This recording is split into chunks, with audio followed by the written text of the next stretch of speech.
ধ্বংস করা যাবে না, সেজন্য তাদের চরিত্র নষ্ট করে দাও।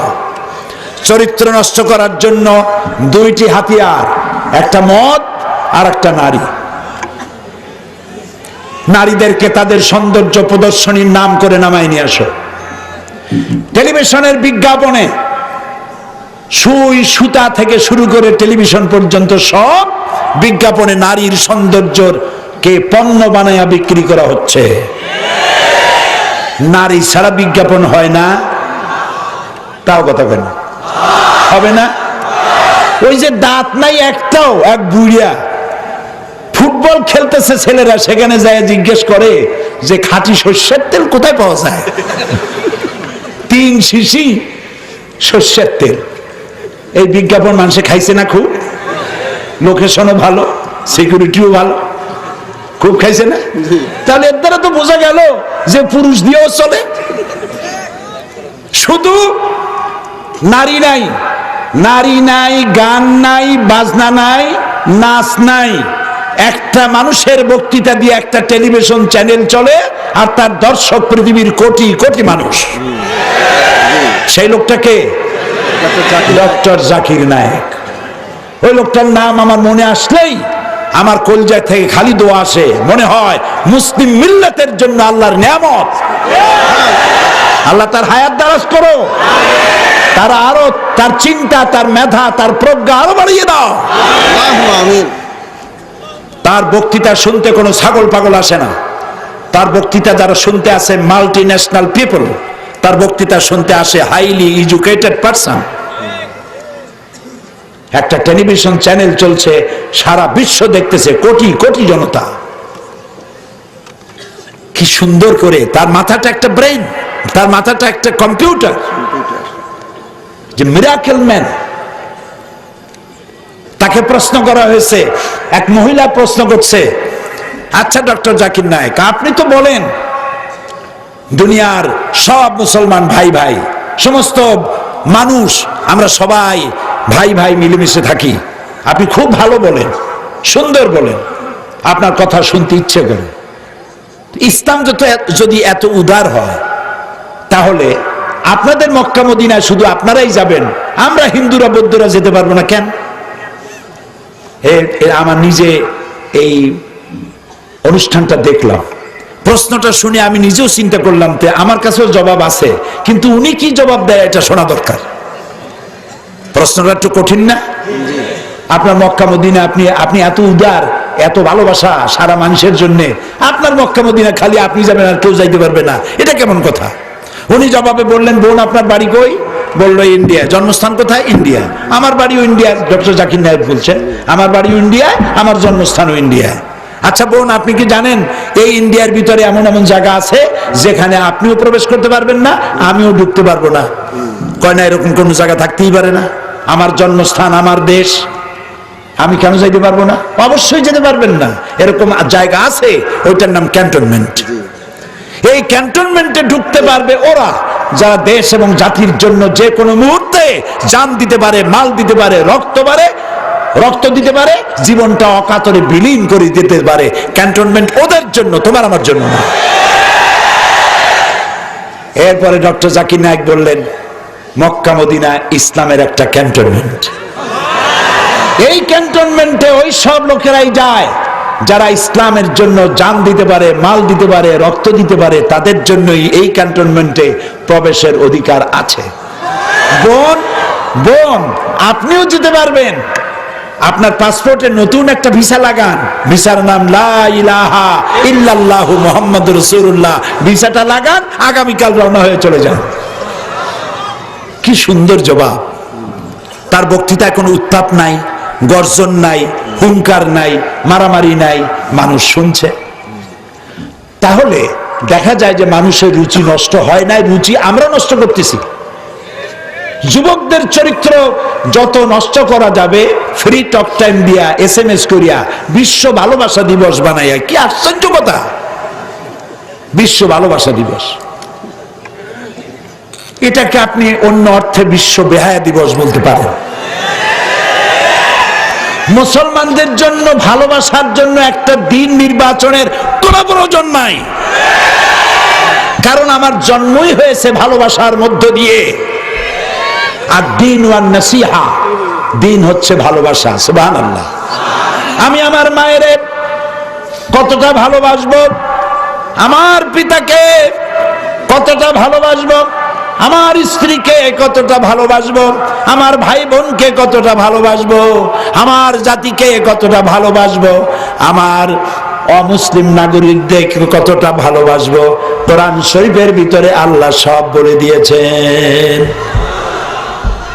তো আমার ভালোবাসার মেজারমেন্ট, ভালোবাসার পদ্ধতি কোরআনে বলা আছে, ইসলামে বলা আছে। এজন্য একটা দিন আমার পালন করার দরকার নাই। ভালোবাসার জন্য দিবস পালন করবে ওরা যাদের জীবনে কোনো ভালোবাসা নাই, যারা বাপের নাম লিখতে পারে না, যাদের পাসপোর্টে লিখতে হয় মায়ের নাম, কারণ গাভী জানে না বাছুর কোন ষাঁড়ের। আমার তো ওই দশা হয় নাই, আমি তো মুসলমান, আমি তো আমার বাবার নাম জানি, ওরা ওদের বাপের নাম জানে না। প্রিয় ভাই সব, কাজে ওদের কাছে আমার শেখার কিছু নাই, আমার শেখার সব আছে এখানে। কোথায় আছে? এখানে। সুতরাং এই জাতিকে বিনষ্ট করার জন্য, যুবকদেরকে ধ্বংস করার জন্য, চরিত্র বিনষ্ট করার জন্য হাজারো প্রচেষ্টা চলছে, হাজারো ষড়যন্ত্রের জাল বিস্তীর্ণ হয়ে আছে বিশ্বব্যাপী। এই ষড়যন্ত্রের জালকে ছিন্ন করে বেরিয়ে আসতে হবে মুসলমানদেরকে। পারবে তোমরা? পারবে? সেটা পারার জন্য কোরআনে কারীমের সূরা ইব্রাহিম থেকে আমি শুরুতে একটি আয়াত তেলাওয়াত করেছিলাম। আল্লাহ তাআলা বলেন, আলিফ লাম রা কিতাবুন আনজালনাহু ইলাইকা লিতুখরিজান নাসা মিনাজ যুলুমাতি ইলান নূর।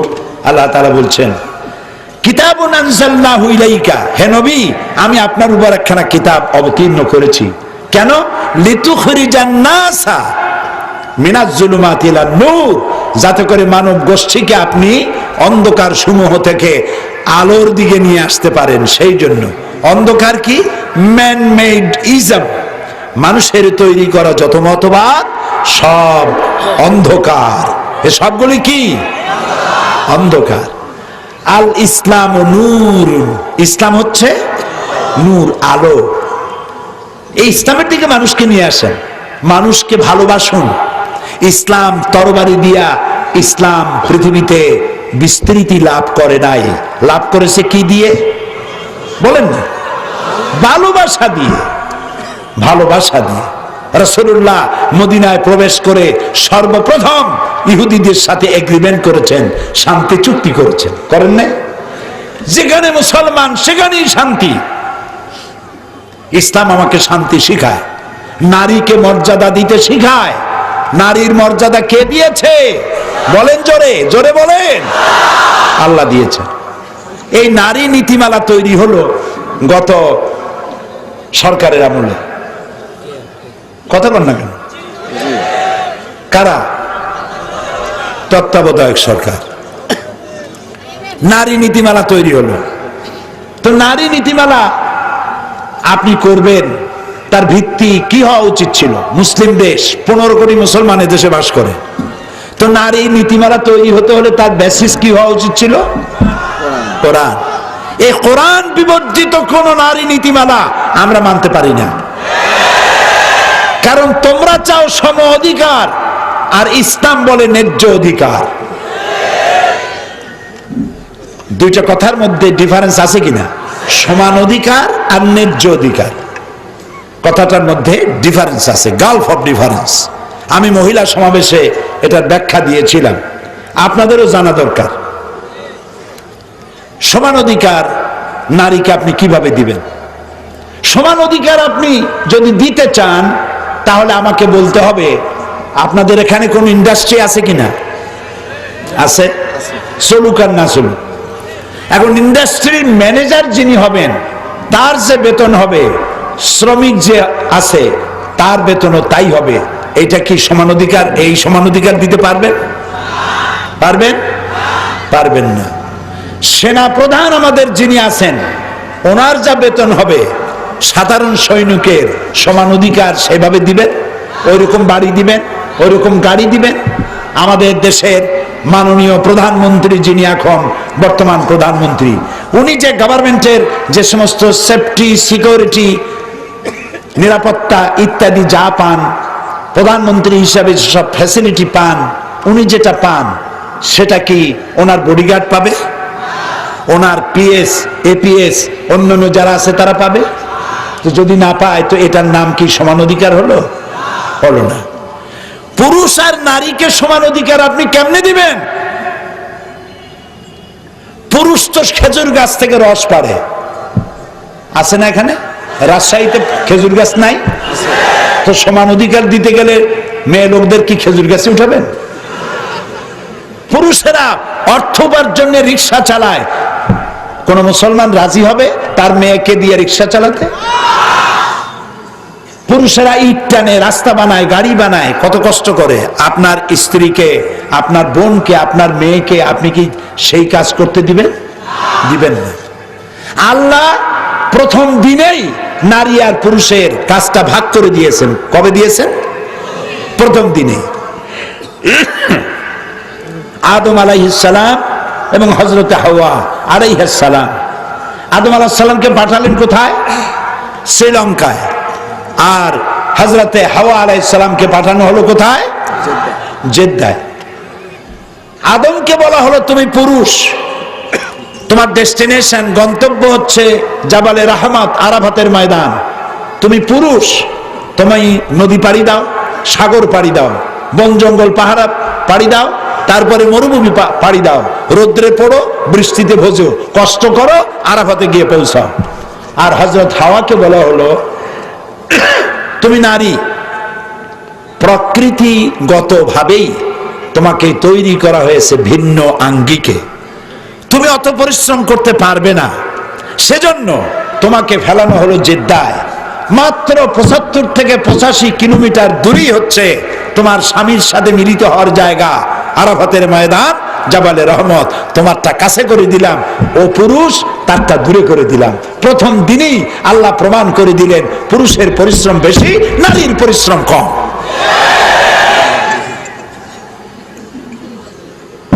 কাজী নারীকে আপনি পুরুষের সমান অধিকার দিবেন এ কথা বলবেন না, তাহলে বিপদ হবে। নারীকে দিবেন ন্যায্য অধিকার। সেই ন্যায্য অধিকার প্রতিষ্ঠিত করেছেন আল্লাহ এবং তার রাসূল। আল্লাহ রাসূলের চাইতে আপনি কি করে নারীর কল্যাণকামী বেশি হতে পারেন? হতে পারে কেউ?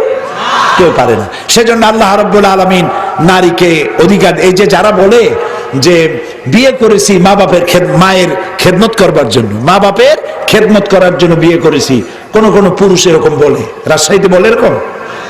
এই কথাটি আদৌ ঠিক নয়। আপনার বউর কোনো ঠেকা পড়ে নাই আপনার মা বাপের খেদমত করার, তার জন্য আপনার মা বাপের খেদমত করা আপনার বউয়ের জন্য ফরজ নয়, ওয়াজিব নয়, দায়িত্ব। তিনি করবেন, এটা তার দায়িত্ব, কিন্তু আল্লাহ তাকে বাধ্য করে নাই। আপনার মা বাপের খেদমত করা পুরা ফরজ দায়িত্ব আপনার নিজের। বরং স্ত্রীকে দিয়ে আপনি খেদমত করতে বাধ্য করতে পারবেন না। আপনি তাকে অনুরোধ করবেন, সে খেদমত করবে, এটা দায়িত্ব, করেও থাকে আমাদের দেশে। কিন্তু আপনি ওই কথা বলবেন না, বরং স্ত্রীকে এমন একটা ঘর দিবেন যে ঘরে স্ত্রীর পারমিশন ছাড়া অন্য কেউ ঢুকতে পারবে না। এবং প্রয়োজনে সামর্থ্য অনুযায়ী স্ত্রীকে কাজের লোক দিবেন, একটা কাজের মেয়ে যে কাজ করে তাকে সাহায্য করবে, এটাও দেওয়া আপনার দায়িত্ব। ইসলাম এভাবে ন্যায্য অধিকার দিয়েছে। নবী করিম সাল্লাল্লাহু আলাইহি ওয়াসাল্লাম রাষ্ট্রীয় কার্যক্রম সমাপন করে বেলা শেষে ঘরে প্রবেশ করেছেন। ঘরের মধ্যে খাবার নাই। হযরত আয়েশা বলেন রাদিয়াল্লাহু তাআলা আনহা, আমি ঘরে নাই কিছু, রান্নবো কি? যা ছিল কুড়ায় কাছায়া একত্রিত করে রান্না করতেছি, দেরি হয়ে গেছে। রাসূল ক্ষুধার্ত, ঘরে ঢুকে আমার দিকে, রান্না হয় নাই এই দৃশ্য দেখে ভ্রু কুঞ্চিত করেন নাই, মুখ মলিন করেন নাই, চোখ মোটা করেন নাই, আমাকে ধমক দেননি, বরং আমার কাছে বসে আমার রান্নার কাজে আল্লাহ রাসূল বিশ্ব নবী আমাকে রান্নার কাজে সহযোগিতা করেছেন। এটার নাম ইসলাম। চিরকাল আপনার বউ আপনার জামা কাপড় সাফ করবে আর আপনি একদিনও বউ শাড়িটা ধুয়ে দেবেন না, এটা হয় না। চিরকাল আপনার বিছানা সে গুছায় দেবে, আপনি বিছানাটা একদিনও গুছাবেন না, এটা হয় না। চিরকাল আপনাকে রান্না করবে, রান্না করে দেবে, আপনি একদিনও চুলার কাছে গিয়ে বউয়ের ঘামও মুছায় দেবেন না, রান্নাও সহযোগিতা করবেন না, এটা হয় না। এটার নাম ন্যায্য অধিকার। তার ন্যায্য অধিকার তাকে আদায় করেন।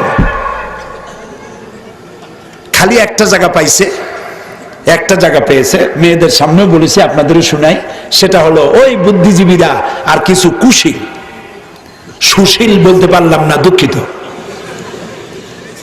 এরা বলে যে এই কোরআনের মধ্যে আল্লাহ নিজেই মেয়ে লোককে ঠকাইছে। নাউজুবিল্লাহ। এরা সব পড়ে, কোরআন পড়ে না। এরা রবীন্দ্রনাথ পড়ে, বিমল মিত্র পড়ে, বঙ্কিম পড়ে, শরৎ পড়ে, সব পড়ে, কিন্তু কোরআন পড়ে না। আমি কিন্তু আপত্তি করছি না রবীন্দ্রনাথকে পড়তে, আমি রবীন্দ্রনাথকে নিজে পড়েছি। রবীন্দ্রনাথের 2 বিঘা কবিতা পড়ে আমি কেঁদেছি, তার কাবুলিওয়ালা বই পড়ে আমি কেঁদেছি, শরতের সব রচনা বলি আমি পড়েছি। বঙ্কিমের এমন কোনো বই নাই যা আমি পড়ি নাই। পড়তে তো কোনো নিষেধ নেই, অশ্লীল না হলেই হলো। তা আপনি তো আগে এইটা পড়বেন। এটা কি বলেন? এটা কি? এই মৌলিক জ্ঞান যদি আপনার ভেতরে থাকে তাহলে কোনো বই পড়ে আপনি বিভ্রান্ত হবেন না। এটা গাইডলাইন আপনাকে দেবে। এই বুদ্ধিজীবী এবং কুশীলরা ওরা বলছে যে নারীকে আল্লাহ ঠকাইছে। কেমনে? কয় যে ছেলেরে দিছে যা মেয়েকে দিয়েছে তার থেকে কম। এক ছেলে সমান 2 মেয়ে, 2 মেয়ে সমান 1 ছেলে। এই যে আল্লাহ নিজেই ঠকালেন, বলেন নাউজুবিল্লাহ। কিন্তু এটা তো ঠকানো নয়, মেয়ে তো পাচ্ছে কত জায়গা দিয়ে। আপনি কি দেখেছেন? মেয়েটা পাচ্ছে বাপের কাছ থেকে, মায়ের কাছ থেকে, ছেলের কাছ থেকে, স্বামীর কাছ থেকে, আরো পাচ্ছে স্বামীর কাছ থেকে মহারানা অর্থনৈতিক নিরাপত্তা। সুবহানাল্লাহ বলতে ইচ্ছা করে না। 5 ভাগ, 5 গুণ বেশি পেল। ছেলেটা পাইলো কয় জায়গা দিয়া? মাত্র 1 জায়গা, আর তাতেই চোখ তো মোটা হয়ে গেল। ছেলে তো 1 জায়গা দিয়ে পেয়েছে, বাপের কাছ থেকে ডাবল পেয়েছে, আর পাওয়ার জায়গা নাই। আর মেয়ে পেল 5 জায়গা দিয়ে। মহারানা দেওয়া কোনো সুন্নত নয়, নফল নয়, ওয়াজিব নয়, ফরজ। মহারানা দেওয়া কি? রাজশাহীতে দেয় মহারানা? হ্যাঁ, উল্টা আদায় করে। রাগ করছেন? রাজশাহী না, সব জায়গায় উল্টা আদায় করে। বলে কি? ওই যে যারা ঘটকালি করে, ঘটক বলে না কি বলে, ঘটে কালি মাখে। ছেলে খুব ভালো, মেয়েওয়ালাকে গিয়ে বুঝায়, ছেলে দারুণ। কয় কিরকম? কয় সাংঘাতিক। কেমন সাংঘাতিক? লেখাপড়া কতদূর করছে? কয় অনেক, ম্যাট্রিক পাস করতে মাত্র 7 বছর বাকি। আর কি আছে ছেলের কোয়ালিটি? কয় আরো কোয়ালিটি আছে, পিএস খায়।